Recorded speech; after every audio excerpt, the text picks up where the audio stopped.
Acheter ta voiture, avec un talent inné pour l'arnaque et la mauvaise foi. Moi, pour 50 euros, je vous en débarrasse. Non mais c'est une blague. Rien que l'essence qu'il y a dedans, ça vaut plus. Sur l'annonce, vous n'avez pas vu? J'avais marqué « Arnaqueur s'abstenir ». Pourquoi vous êtes venu alors? Sur votre petite carte, quand vous mettez « Rachète au meilleur prix », vous voulez dire au meilleur prix pour vous alors? Et c'est en mode gangster, baston-tru, mais avec l'intelligence d'un pavé, qu'il va continuer sur sa lancée. 100 euros. Déjà, on ne dit pas 100 euros, et 100 euros, c'est même pas le prix des 2 nouveaux pneus que je vais mettre à l'avant. Hein? À un moment donné, je le vois allongé par terre. Moi, je me dis, chouette, il vient de faire un AVC, ou une banderille va aller passer, il lui atterrit dessus. Hein? Malheureusement, non. Il faisait semblant de regarder le dessous de la voiture. Il n'aurait rien su voir, hein, dans le noir, et sans lampe de poche. Alors, il essaye de se relever. Il doit manger gras, lui, hein.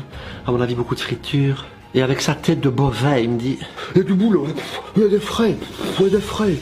Non, elle vient de passer au contrôle technique, elle est en ordre. Et là, niveau ego, on atteint des sommets. Le gars sait tout mieux que tout le monde. Ouais, mais là, il va falloir changer la courroie de distribution, hein.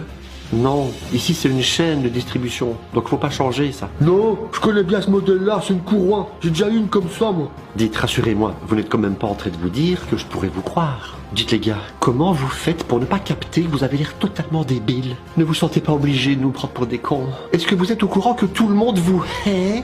Et que très probablement même votre propre famille vous hait? Si. Votre maman n'a jamais essayé de vous noyer quand vous étiez petit? Ah ah! Elle a combien de kilomètres?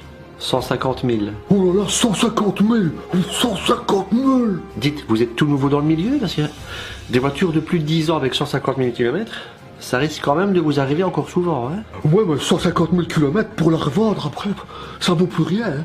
Oh ben ça c'est curieux, parce que sur votre profil Marketplace, vous vendez plusieurs voitures qui ont encore plus de kilomètres et qui sont plus vieilles, mais 2000 euros de plus.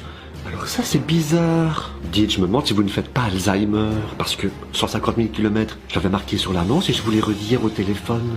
Quand vous n'êtes pas venu le week-end passé, vous m'avez dit que vous aviez oublié de venir. Puis quand vous n'êtes pas venu mardi non plus, vous m'avez dit que vous avez oublié de me prévenir. Oui mais nous, on attend à chaque fois pour rien, nous, hein? Quand je pense qu'il est marqué sur votre petite carte, me déplace dans l'heure, c'est à mourir de rire, hein? Donc soit c'est Alzheimer, soit c'est un manque d'éducation. Et avec un peu de chance, vous n'avez pas Alzheimer. J'aimerais bien savoir, le matin quand il se regarde dans la glace, est-ce qu'il est fier de lui? J'aimerais savoir ce qu'il se dit. En tout cas, il ne se dit pas que n'avoir que 3 dents dégueulasses dans la bouche, ça le fait pas. Ça non. Je pense qu'il est même fier de lui. Et qu'il se réjouit même d'aller arnaquer une petite madame qui doit revendre sa voiture. Mais bon, argent mal acquis ne profite jamais. Alors bien sûr, ils ne sont pas tous comme ça. Il doit y avoir aussi des gars honnêtes. Mais bon, faut tomber dessus quoi.